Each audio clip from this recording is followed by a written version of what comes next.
What's up, everybody? Welcome to another episode of Couch Chats.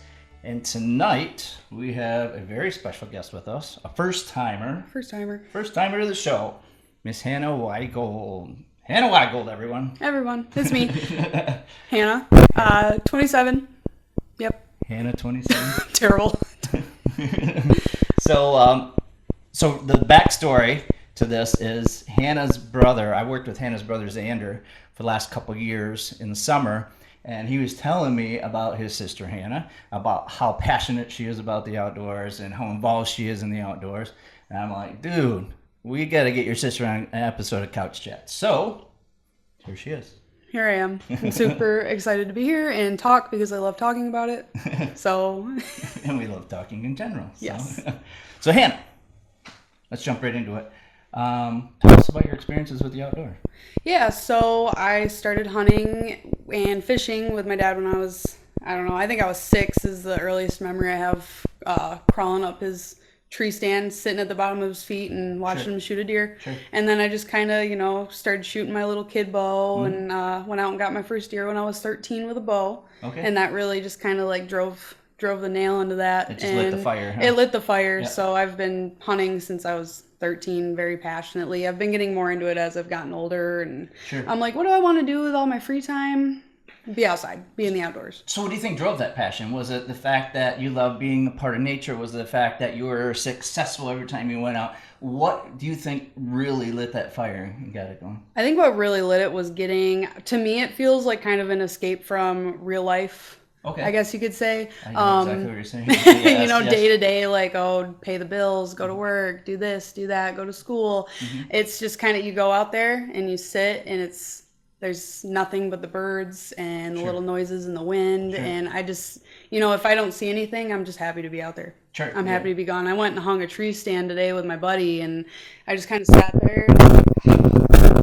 Yes, let's go. Soon. Let's go. Real soon. Actually, this weekend, I believe, is the youth hunt here in Michigan. This weekend's the youth hunt. So I went and brought my 6-year-old to shoot. I got him a 350 Legend. Oh. I usually use a 270, but I was like, it kicks a little hard. I shouldn't do that to him. My dad did that to me growing up, and it didn't bother me, but I didn't want to ruin it for him right away, So I went and got the 350, and he shot it, and he was like, I'll wait until I'm 7 to shoot, but I asked him when I got him from school today, and he was like, yeah, I'm ready to go hunt. Absolutely. So the first weapon I got my daughter, Tala, was a 350 Legend. She was really interested. She loved going out hunting with Dad, and that's our thing. Her birthday is October 5th, so we always go on a birthday hunt. So I take her out on her birthday, whether it's on the day itself or right around her day, and so the first weapon I got her was a 350 Legend, and we had her out there shooting. She shot really well, but like you said, didn't like the kick. Yeah. And so her first deer she ever got, it was really, really, really cool. We were walking out, and we were sitting in a stand where the armrest doesn't come up. Mm-hmm. So in order to shoot with the bow, you got to stand up. Yep. So I don't really hunt that stand with my bow because that's just way too much movement. Yeah. So we have a crossbow for that stand if we use that stand. If Heather uses it, if I use it late in the season, if I'm with one of the kids, whatever the case may be. And we were walking out, and she looks at me, she's like, Dad, I get to be the shooter, right? I'm like, no, you're not the shooter. You've never shot this thing before, come on. And she's like, what? It's just like shooting a gun, isn't it? I'm like, yes, it's like shooting a gun. She goes, does it kick? I go, no. She goes, why can't I be the shooter? I'm like, okay, you can be the shooter. Probably not going to shoot anything because you've never shot it before, right? Right. Son of a gun, she shoots a 6-point drill, smoked it right in the heart. It came in perfectly, and she ended up just smoking it one shot, drilled it right in the heart. Beautiful. First shot she ever took, drilled it right in the heart. So then fast forward, because she experienced success, the next year she went out, same thing. We didn't have the luck we did the year before in bow season, but she went out during gun season with the 350, mm-hmm. and man, she was complaining about that thing forever after shooting it because it kicked so hard, right? Yep. And so she was like, I want to use my gun. So we get out there again, smoked a deer, nice little 4-point, smoked her in the heart. Like, beautiful. She forgot about the kick because she was so excited. Yeah. Deer in front of her. So what's your weapon of choice? Bow? Is it gun? What is it? Shotgun? All of the above? All of the above. Slingshot? I would say. I don't know if I'm good enough for a slingshot or a blowgun. But I mean, I like all of them. I'm pretty well rounded, I think. I got into waterfowl like 3 years ago. Okay. I shoot a Remington 870. Okay. So that one, I really like it. It's the pump action. I also have I can't remember the other gun. It's an older, it's like from the 50s. It's like antique, but it shoots and it does its job. So I like to play with it. And then my Remington 270 is the rifle I like. I always liked the bigger calibers, 308, 30-06, but my 270. Ended up, it takes down deer. Shot my Aoudad in Texas with it, and it's a very versatile weapon, so I enjoy using that one. And then bow hunting's a passion of mine. I haven't been super successful with it. I love being able to get out beginning of October and hunt those months with not everyone out, with rifles, and there's a lot of pressure. Not a lot of pressure. The deer aren't scared, and then if the deer do get scared, they come right back. As opposed to during gun season, they spook off. They're taking off. You might not see. Yeah, they're going. But yeah, I like the challenge of bow hunting, and I just got a new bow this year. I've had the same one for like 12 years, and I was like, it's time for a different one. So that's been a fun one. Getting used to that, but it's so and that was my first. It wasn't my. I guess that's where I caught the bug, was bow hunting. I remember taking a hunter safety when I was 17 years old and shooting a bow for the first time. They have the different stations that you get to shoot. And so I went up to the bow station and I go to pick it up. And I pick it up and it doesn't have any sights on it. So I'm looking right down the arrow shaft. And this dad who was working the station goes, well, where are you aiming? I'm like, I'm shooting it in the neck. He's like, haha, good luck with that. I'm like, son of a gun, watch this. Boom, let it go, smoked it, hit it right here. Yeah, take that. Got it. And I'm like, yep, that was easy. Without sights and anything. So for my birthday that year, my dad got me my first bow. It was a Martin Prowler, heavy as heck. But did the job. I shot several deer with that, and then I've evolved since then. But yeah, just that one time, and that was just kind of my personality. It still is, I guess. Somebody tells me I can't do something, I'm gonna try my best to show them that I can. 100%. You know what I mean? And so that dad telling me I couldn't kind of lit that fire as an archer. So I prefer archery over gun. But in Michigan, you know this. As soon as the guns start firing, it's hard to see deer unless you have a gun in your hand yourself, right? It's hard to get opportunities unless you have a gun in your hand itself. So tell us about some of you said that you hunted Aoudad down in Texas. You were also telling me a story about you're going to Texas next week, following week, next year, hopefully, 3 years from now, something like that. So hopefully going to Texas the beginning of like the second week of October. Planned out, not 100% planned to go down. I can't remember where we're going. That's how unplanned it is. I'm kind of last minute, like, okay, I'm doing this. Bye, guys. Sure. So hopefully doing that. Gonna go get some axis doe and hogs, hopefully. So that's just kind of up in the air right now. Either that with work and trying to get time off work. I'm either doing that, or I'm gonna go help with a 3-day duck hunt over on the east side of the state. Women, my group that I'm part of, Women of the Wild, we're having a 3-day duck hunt, and there's going to be like 20 women. It's going to be awesome. So I want to pay my fee and hunt too, and that's all layout boats. And that was the first experience with waterfowl that I had. Really? Was layout hunting, and I was like, this is hard, but I love it. Yeah. I love how fast they are. I love how quick they're in and out, Sure. I'll try not to get too... Just lay out right in the field and just pop up when they right in the water. Right in the water. Lake St. Clair, Lake Huron, Lake Erie. Oh, you're in a boat. I was like, how it's it's kind of like a flat kayak. Like it has a little frame for your body. Yeah. And it's about you're like this high off the water. So you lay back and you kind of sink down in there. You got your shotgun right on your lap. Oh boy. And you have the lines of decoys, and the birds come in at like 60 miles an hour usually, because all the divers are pretty fast. And then you pop up and you shoot them, or try to shoot them. Interesting. So we have a staffer, Mark, who's from Coopersville here, that wants to take Heather and I across the state after some divers. He said in September sometime. I haven't heard since, but holy cow, if we're doing that, I love divers. I'm going to rent scuba gear, for one, because I'm not very coordinated. I'm going to flip my butt right off and probably end up at the bottom of the lake.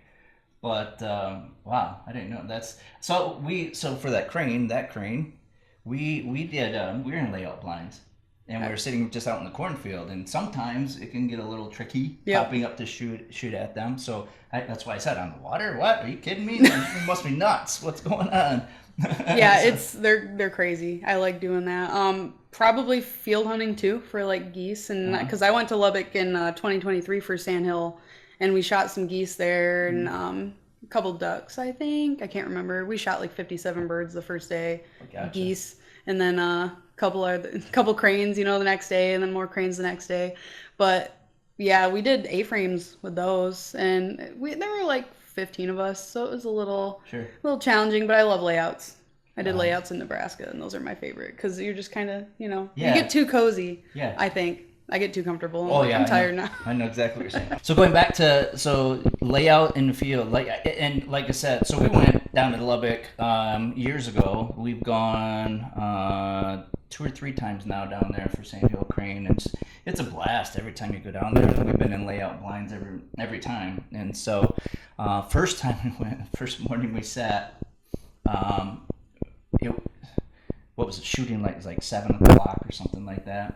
So we started shooting at 7. We were done by 7:20. We were all maxed out. Because the limit's what, 3? 3 per person. We had 7 people, so we had 21 crane in 20 minutes. That's insane. And crazy. I didn't even know what a Sandhill crane was until I don't know 5 years ago, and I was driving kind of near my house, and I was like, that's not a blue heron. What is that? Yeah. So like the last couple of years, I've been seeing them pop up more and more, and then I saw that you could go and hunt them. We had that trip, and I was like, all right, I'm gonna go do that. And very, very tasty. They're tasty. So good. If you have not tasted Sandhill crane, they are literally the ribeye in the sky. So the sad part about it is right up the road here, we see crane in the field all the time, but we can't hunt them here. Right. It stinks, but very, very good bird. And in that first hunt too, when we shot that many, it was the craziest darn thing, because we were sitting there and you would have flocks of 75 coming to decoy, and it was like, man, I wish we had more shells in the barrel. Yeah. It's insane the amount of birds that come in, or like as soon as first light hits and you just see like, the sun's coming up and you can see over the horizon. It's just aren't they birds. The eeriest? Before, as the sun is just coming up, it's still a little dark, a little bit light, but you can hear them way off in the distance, right? Yeah. The most eerie thing. It's just crazy. Just a high screech. Sounds like a pterodactyl. It does. Literally does. I remember specifically buying some of those walkers where you can turn it on and it, blocks out the decimals to a certain point. And I was like, no, I'm taking these off. I want to hear this with my own ears. It's awesome. And it's just something I'm never going to forget. So I can hear, now my brain's trained to hear a crane like 3 miles. Oh, yeah. 3 miles away. Did you know we were told this? I don't know how accurate it is. I'm still doing research on it. Everybody tells us that you're crazy. But this is a story that we were told by one of our guides. They said that at noon, they start tornadoing up, right? So we usually hunt from sun up till noon because they start tornadoing up. And then your hunt's over for the day. Typically when you go out hunting deer, or really any animal, you go out at dawn and dusk, right?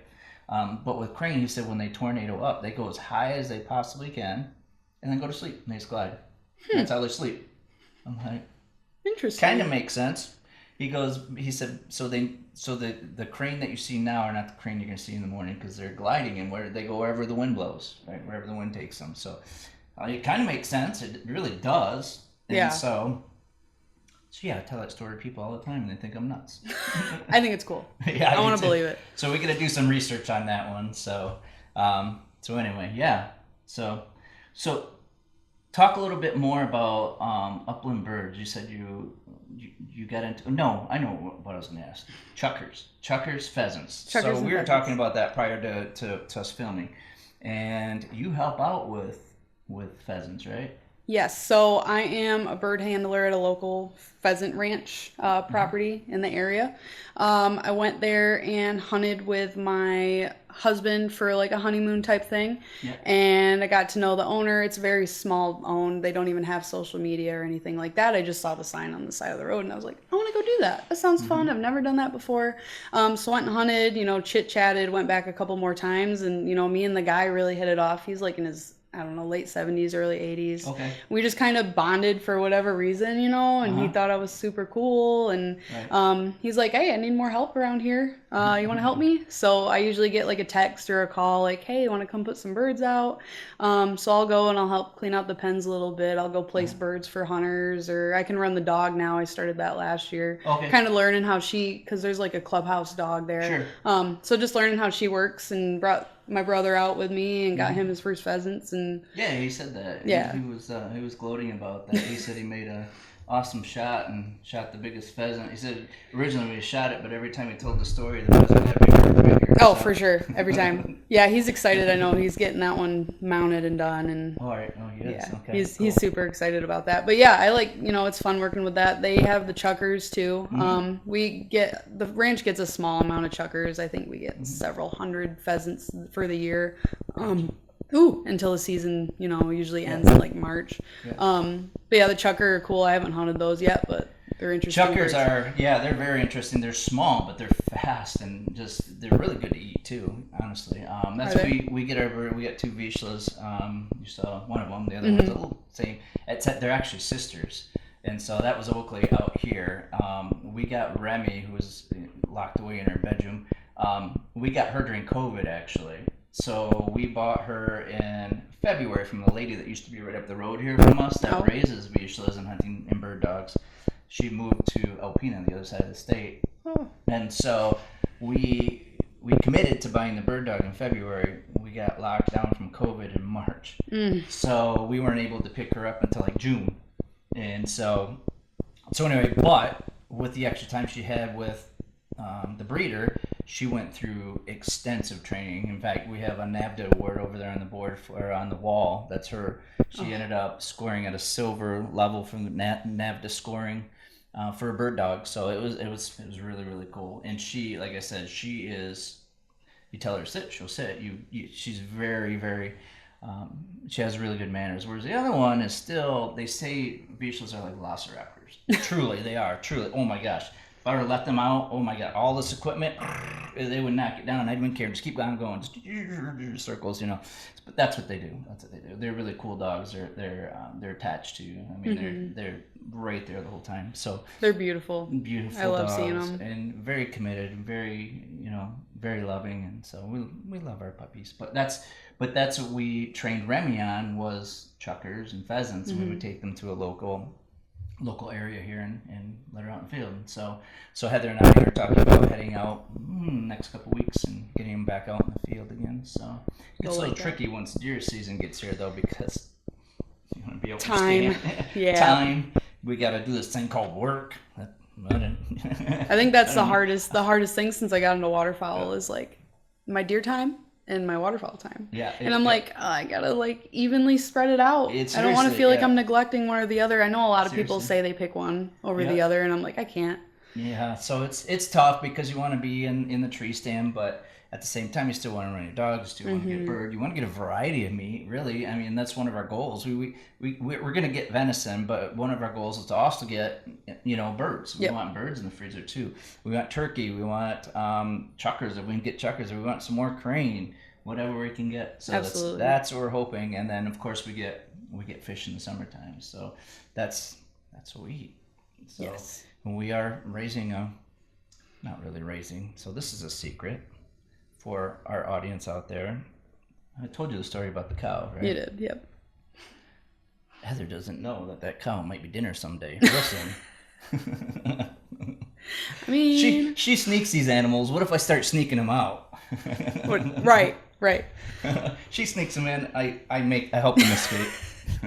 I love that. So, sorry, you're good. No, you're good. So tell us about the group that you're with, the female group that you're with. Yeah, so I am part of a group, or I wouldn't really say, it's kind of an organization called Women of the Wild. Okay. So I got involved with them 4 years ago now. It basically started when I was Googling sturgeon fishing trips, sturgeon fishing guides. It was around my birthday. I was like, I want to go out and do this. This seems really cool. I found their website. I said, hey, you got any spots left for the sturgeon? They didn't, but they had an intro to waterfowl, so that was getting you out and getting you in a blind, simulating hunts, seeing how that was, and then actually hunting the opening day of the season. So I went out and did that, and I just kind of spiraled in a positive way. I did that. I went to Nebraska. I went to Omaha, Nebraska. I went to Lubbock, Texas. I went to Presidio, Texas, and I went to, I just kept going to things, and the owner, Felicia, she was like, I love your passion. You take things super well. And I kind of was like, I've never been able to do some of the things I've learned to do with you guys, because most of the time, if you're a female and you're like, hey, you guys all waterfowl hunt? I want to go. I want to learn. They're like, it's kind of, so it was great because it was just, a group of women, maybe a male guide, and just kind of judgment free and helping each other out. And now I help out on trips and classes and different things like that. So it's a lot of fun. And we're based out of Michigan, but it's basically all over. There's South Africa that we host trips to every year. It's a lot of fun. So you get to go all over the place. All over the place, as long as I have the funds for it. Yeah, that's another thing that somebody came up with this concept. We have to work, but then they also came up with another concept that, hey, we're not only going to make you work, but we're also going to take the money that you make for work. Yep. It's kind of a double-edged sword. It's a balance. So were you able to do the sturgeon fishing? I did it. Oh man, I finally was able to do it in 2023. It was like September, and this was when I was 32 weeks pregnant. Oh, wow. I finally was able to do it. I finally got a right? spot. No, so we're actually throwing just a big clump of crawlers out with a weight and just waiting for the poles to go off. Oh, really? Anchoring in the river. Oh, interesting. And we got, our biggest was probably 68 inches the night that I went out. Oh, wow. Yeah. That's huge. They get huge. Did you eat it? No. You didn't eat it? You don't really eat them. Right? I've heard that the meat is really leathery and... I haven't heard a whole lot about the meat.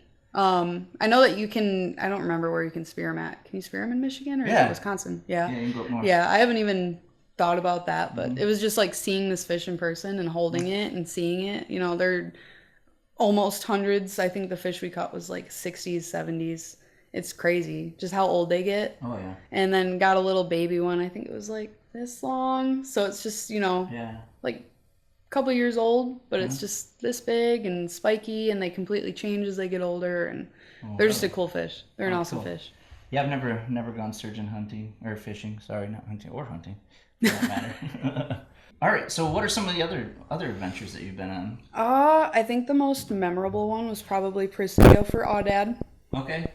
So I planned it out, and a couple weeks prior to that, I found out I was pregnant. So I was like, oh boy, can I do this? Should I go? I think I found out when I was like 4 weeks. And by the time I was going out there, it'd be 6 weeks. So I just kind of talked to, my husband at the time and my friend, and everyone was like, well, we'll be there. We'll make sure you're hydrated, fed. We're going to keep you safe. Because this was out in the mountains. The nearest town was like 2 hours away. Okay. Pretty close. We were right near the border of like Mexico, right off the Rio Grande and everything. And we were just tent camping. It was awesome. Gotcha. Yeah, so we were right by the border of Mexico. Which was crazy. That was the closest I've ever been to that. We drove there. So I met up with my girlfriend in Kalamazoo area. Because she's from the east side. And we hiked our happy selves all the way down there. It was about, I want to say 30-something hours. Early 30s. Yeah. It was a really long time. So we get down there. We get camp set up. Once we get into our spot in the mountains, again, 2 hours away from a town, shower, cell phone service. We had none of that. Sure. Just, really out in the wild. Really out in the wild. I love that. I love that when you're totally off grid. Completely out of my element, because I grew up with trees and grass and bushes and plants. And it was just rocks and cacti and a couple shrubs here and there. Stuff like that. Hot. Sonora? Very hot. Very hot. Oh, what time of year was it? March. So it snowed the week prior. I got pictures from the guide a week prior. Oh, and really? there was snow all over the mountains and the messes out there. Yeah. Down in Mexico. Right in Texas. Yeah. I was like, what is going on? That's crazy. It's following us. It's going to come right with us. That's crazy. I went down, so like my first studio podcast I did with Sam was in Texas in July. And when I went down there, he took me out. He's got a piece of property. It's called Texas Dirt. We filmed on it, and he's got a show called Texas Dirt that he films off his lease. And so we went on a hog hunt. So the first day that we hunted, it was like 120 degrees. Oh, it was like sweat. I'm not great with the heat. The morning I shot mine. So the next morning we went out right at dawn, and probably like 6 a.m. It was 85. Again, sweat, but yeah, a little warm, but just a little bit. We got a couple hogs that day. That was really cool. That's awesome. So. I haven't had a chance at hogs yet, but we did see like javelina when we were out driving. I think we went to town like day 3. Saw some javelina, but we didn't see any when we were out. But so every morning we would wake up and we would go walk the riverbed a couple miles into like the property. It was just humongous. I can't remember how many acres, just giant. Gotcha. Nothing nearby.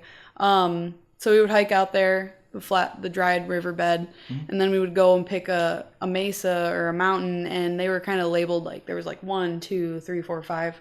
So we'd be like, okay, we're gonna go sit on 3 and glass 4 and 5, or sit on 2, glass 1 and 3. Just kind of see what the sheep were doing. So we did that day 1. We got out there. The biggest thing was taking a lot of breaks in the shade when we could find it. Yeah, for sure. Absolutely. So yeah, we would do that, and day 2 we go and trek all the way up to the top of 5, and that was about, I think elevation was like 3,900 something feet. Okay. That took us a minute to get up there. I think we started it a little higher than in Cooper's. A little higher, really steep, and there was like no traction. It's just rocks, and you're just sliding. You're just sliding all over the place. So we had the walking sticks, and we would grab the bigger rocks and just kind of go up a couple, yards or almost 100 yards. Pause, go up. And this is just like a change in elevation too. So like your lungs are burning, and then you're thirsty and you're hungry, and it was a lot of fun though. We all got to the top, and we all had an emotional moment, I would call it. Oh, for sure. Because you're like, wow, I made it. yeah, like Mount Everest, right? It felt like it. So did you talked about the walking sticks? Did you guys have to get like new boots? What did you do to prepare for it? Because obviously you knew you had to hike, right? Yeah. So I went and got some snake boots. I can't remember what they were called. They're from one of the sports shops that are down like southwest-ish area in the States. So we don't have any around here. I got some snake boots, and I brought steel toes. And you should have went to Bear River. Well, neither of them worked great because I wore the snake boots, and after the first day, our little glassing run in the evening, my ankles were raw and bad. Geez. And then I wore my steel toes, and I had to wear those the rest of the time, but my toes didn't feel great. I was not fully prepared for that. Went and got a hiking pack so I could carry my food, my water, my gun, anything I needed, emergency first aid stuff. Okay. And then just went and got some ammo and just kind of mentally prepared myself. I didn't expect what was coming at all. Have you ever gone like an elk hunting? Because we're planning an elk hunt next, so like a year from now, out in Colorado. And one of the things that Heather tells me is you better get in shape. I'm like, listen, I'm a pure athlete here, I can make it from here to the fridge and back. Come on. Right. Yeah, I didn't prepare my body at all like it was recommended. Right. I was not fit. I'm still not fit. You made it. I made it. I did make it. So it was a lot of fun. So you didn't like say, okay, I know I gotta climb, I gotta look at my equipment, but I also gotta start working out because I know that it's gonna be an arduous task. I told myself that, and it never happened. Okay. But it's definitely recommended, and I feel like if I planned something like that again, I would tell myself like, you actually have to do it this time. Gotcha. I've never gone out west for like muleys or elk, but I would love to whenever I find the opportunity or find people that know connections. But okay. So I'm going to shift gears here a little bit. One of the things I always like to talk to guests about, particularly female guests, is their take on how did you get involved, or what is your take as a female in hunting, as a female in all that you do. Hannah is actually sponsored by ScentLock as well, right? Yeah. So how did you get involved with ScentLock, and what is your take from a female perspective as an outdoor person? So getting involved with ScentLock and Blocker, I would call it the Nexus kind of. It's not really a trio anymore. It's like the Nexus brand. I liked wearing the gear, and I said, hey, I want to represent you guys. So I just applied to be like a brand ambassador. I wish it was a sponsorship. Yeah. But brand ambassador, so okay. I get a little bit of a discount, and I get to rep the gear and the mission. So that's with that. And then just kind of being a woman in the outdoors, I still get it like, oh, you actually hunt, or oh, you probably just say, you do this and you're an Instagram hunter. And I'm like, no, I'm actually out there, gutting deer, dragging deer by myself, climbing the tree, getting dirty. So it's a lot of, oh, you probably don't actually, or oh, you're probably just saying that. Someone brings you all the time. So I was going to ask you this question too, because this popped up actually recently in the follow-up session. You get negative comments from the activists, the animal rights people. Do you get a lot of people that are passionate about pets, and they make negative comments about what you do in the outdoors and the passion we have for what we do as hunters and huntresses? And do you get those, and how do you deal with that? 100%. And that usually happens when I get stuff shared more so off of my like personal profile with just, friends and stuff on social media or on Instagram or TikTok. TikTok's kind of harder now because they really filter everything on there. So I can't really post any of my outdoor, media. Yeah. But usually if it gets shared by a bigger, page or influencer, I get a lot of attacks and like threats and things like that. And I'm actually in college. I'm in my third year of college for a degree in wildlife conservation. Okay. So, being so passionate about hunting and fishing, I really, years ago, I was like, all right, I want to go to college. What do I want to do?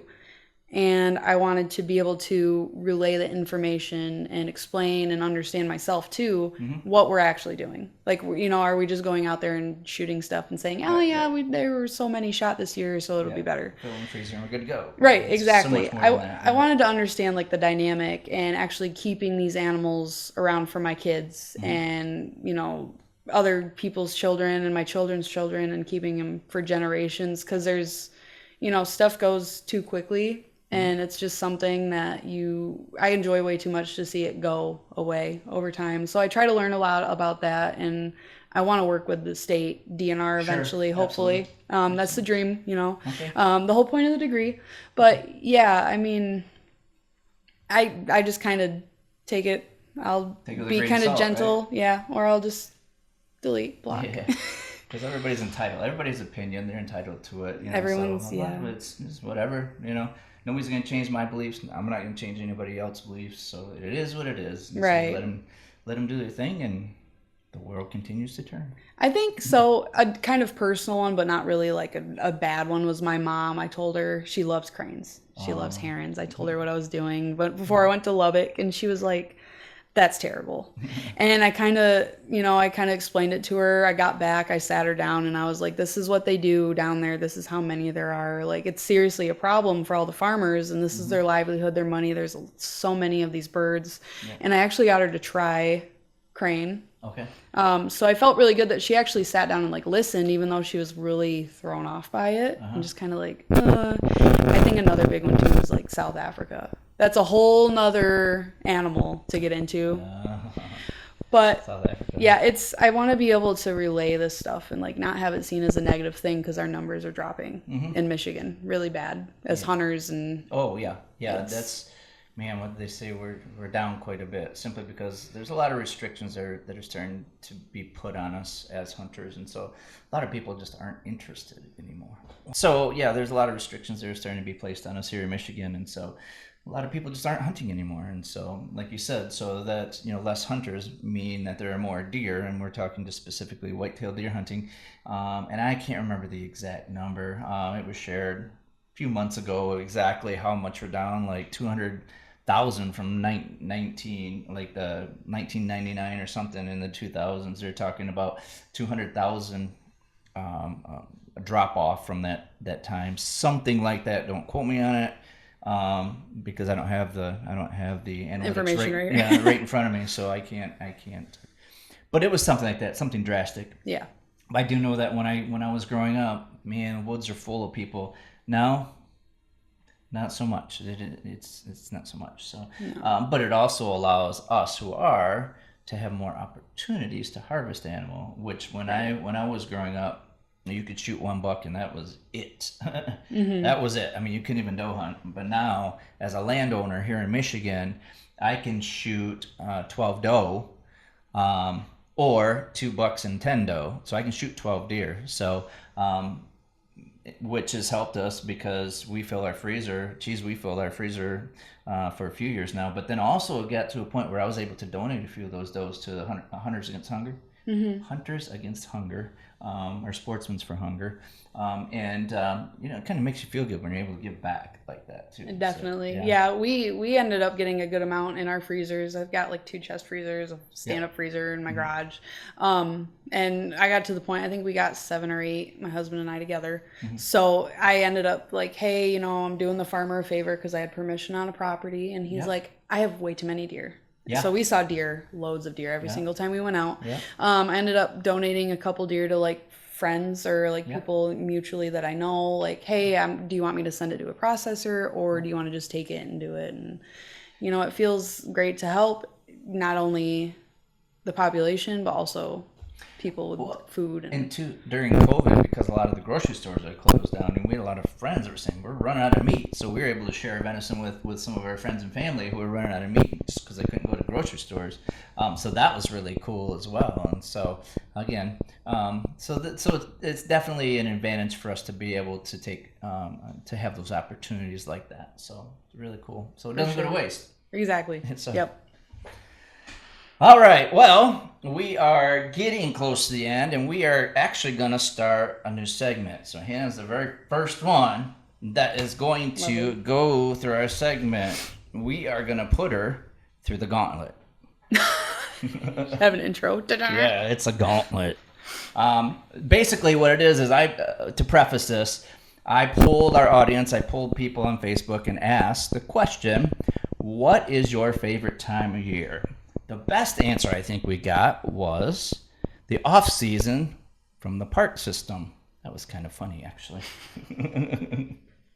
Her brother and I worked for a park system, so it was funny that we got that. But at any rate, we had a lot of different answers. We had Christmas, we had waterfowl, we had fishing, we had a lot of different things like that. We had Halloween, we had late summer. The most popular answer was the fall. So that's what we're going to preface this on. So the gauntlet is I'm going to ask Hannah 5 questions about the fall, and she's going to answer them. This is like trivia? Not trivia. Okay. No, it's this or this. So it's kind of a get to know you as well type of thing too. So audience will get to know you a little bit. Sweet. Too. So cool. Ready? So the first question is, do you like hot apple cider or hot cocoa?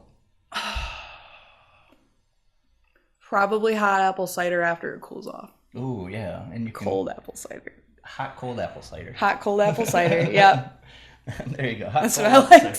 Because for some reason, hot cocoa doesn't taste good when it cools off. No. It gets kind of curdled and chunky. Yeah, not great. Not the best. That's called a Hershey's bar then at that point. Would you rather walk through a corn maze or take a hayride?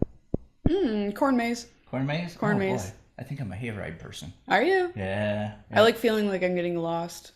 Oh, okay. Kind of like when I'm out, scouting. I'm like, oh, where am I? Oh, yeah. Yeah, good. I'm a wanderer. I like to wander. I'm actually a sissy. If I'm walking through a cornfield, especially when it's dark and I hear a noise, I just get on, oh, what's that? What's that? I've seen way too many scary movies. So I'm surprised that I'm comfortable being in the cornfield. Would you rather pick apples or pumpkins? I like pumpkins. I like pumpkins. I like pumpkins. Too, actually.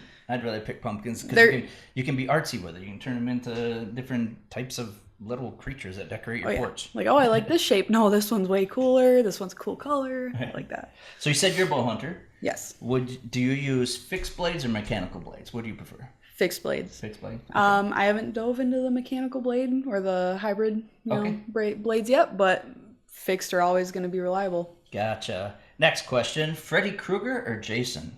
Jason. He's the OG, I think. I think Michael Myers is the OG. But when I grew up, I mean, yeah, the same movies are around, but I seem to gravitate more towards Freddy. Just, I don't know why. I just did. So that was just my preference. Ready in the last one. Ready? Ready. Last one. Candy corn or candy canes? Oh. Candy corn. Candy corn? For Halloween. Corn. She made it through the gauntlet. Yes. Nice job. All right, everybody. That's the time for this episode. Thank you for tuning in. Hannah, thanks for being on the show. Of course. Awesome hanging out with you. Nice job. Check us out next time. Stay obsessed. Love it.